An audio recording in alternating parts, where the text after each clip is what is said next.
Hey there, I got back from my hiking and I turned on the TV and actually for the first time in my life watched Rachel Maddow. I had seen her on YouTube clips for quite a while, but I've never watched her show. And I didn't watch the whole thing, but they were talking about the downgrade of the U.S. government by, what is it, Moody's or S&P, I don't even know, one of the rating agencies. And the take that she had and the same take that I saw on CNN also is that this is just proof that that rating agency is fallacious. And I think that actually the opposite is true. I think any agency that insists on saying that the government has the highest possible rating, whatever that may be, that would be an indication that the rating agency wasn't worth anything. And I think this is actually an example where market incentives, market regulations, and especially having to do with reputation, are showing how powerful they are because there's extreme political pressure on these ratings agencies to say that the U.S. government is in great shape, and the fact that they would flaunt that, I'm sure they don't do that lightly. And the reason that they do it, there's two possible reasons.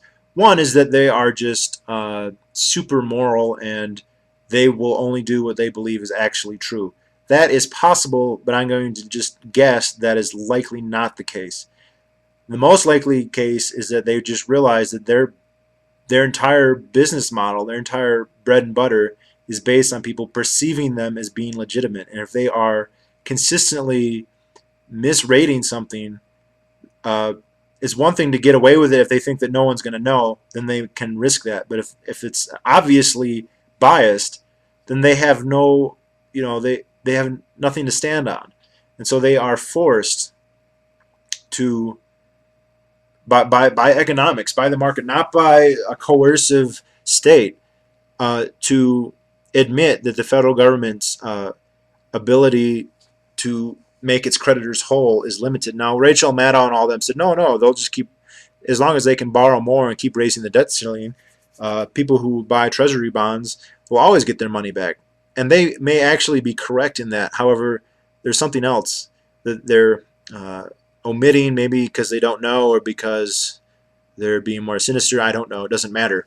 And that is that you may always get your money, but it won't be worth anything. And they're failing. I didn't see any of them so far admit that the possibility of the dollar losing its value basically negates getting your bonds back. So if you loan the government $100 and they give you $105 in 3 years, and there's been 50% inflation each year, not saying that's going to happen, but hypothetically it could, then you've lost a ton of money. You're not made whole again at all. You would have to be paid hundreds of dollars more than you paid in. Don't check my math on that. But like, it's interesting because her take on it was this is probably a conservative conspiracy. She interviewed Barney Frank, who, what are his credentials for knowing anything? We all know there is one congressman who does have excellent credentials in this area, but she did not call him. And of course, he said it's a conservative conspiracy, or at least a conservative bias, because they overrate businesses and they underrate governments. And he made it sound like they're obligated to give the government high ratings because then they don't have to pay such high interest rates when they take in loans, and so it costs them extra money. Look, here's underlying that whole idea is the idea that society exists to make life easier for the government, which is kind of backwards. Even if you take the minarchist necessary evil, the government's supposed to be there for, because it's a necessary evil, not we exist so the government can grandize itself in whatever way it sees fit. Needless to say, I heard yesterday that the stock market, I guess, had a bad day. If you're like me, you couldn't care too much because you have all your money in gold and silver. I bought more gold 10 days ago. I guess the price went down a little bit in the last few days. I'm just going to guess that it's going to go up in very soon because a lot of people are nervous, and they're not all gold bugs or Austrians, that's for sure, but gold is something that a lot of people do think is something that they can go in if there's a problem, and at least some of them will do that to some extent, I think. I don't know how much or whatever, but I'm still in it at the price it's in, and if it gets really expensive, instead of buying ounces, I'll just buy half ounces. That's one of the really great things about the precious metals is they are divisible. But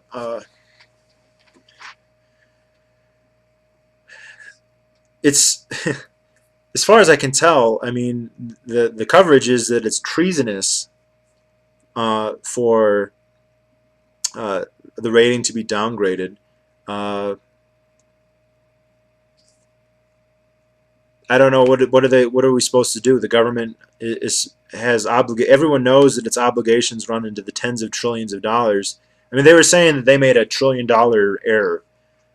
So what? I mean, if the government has $75 trillion in liabilities, and or if the rating agency thinks they have $75 trillion in liabilities and they actually have 74, does that mean that in scenario one that it's a disaster, in scenario two everything's fine? We're talking about tens of trillions of dollars that they're never going to be able to pay without basically destroying the dollar, which they're on the way of doing. I mean, it's like a car that's going to go off a cliff and they can't take their foot off the accelerator, and a lot of people are looking at it like, okay, this car is going to go off the cliff, and I don't know, it's like they feel like they have to win a race, and so they can't take their foot off the accelerator. It's just crazy. And so for those of you out who haven't, you should be jumping off the car.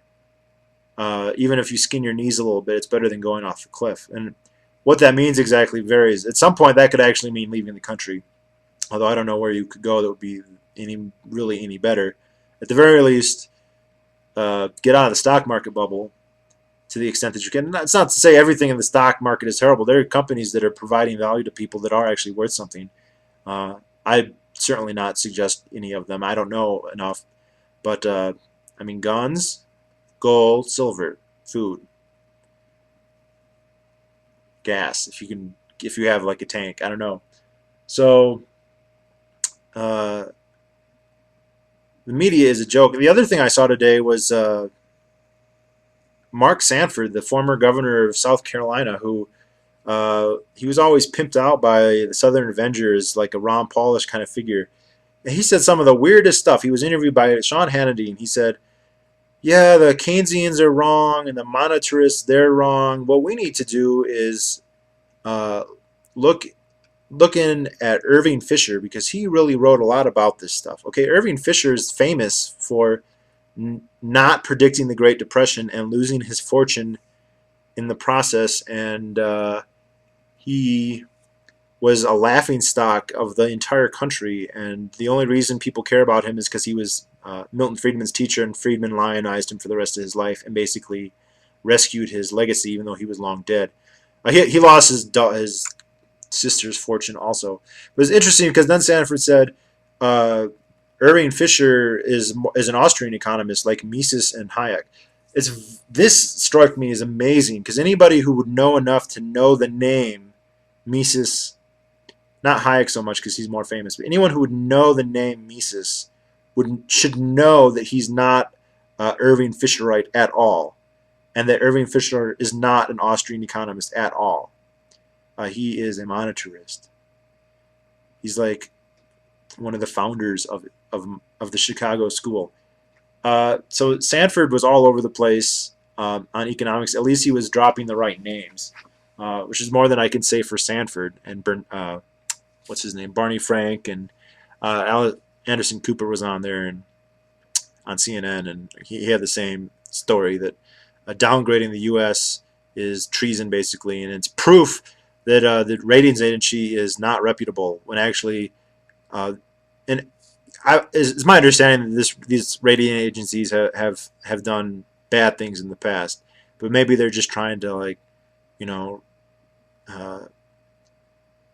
get their reputation back by doing the right thing for once. So yeah, U.S. government's going down. I mean, it's one of those things where it's theoretically possible for them to prevent a default and cut spending or whatever, but all the incentives are for them to cut and run and to spend as much as possible and get themselves golden parachutes, which I'm sure most of them have already done, and the ones who haven't are probably trying to figure out how they can do it as fast as possible.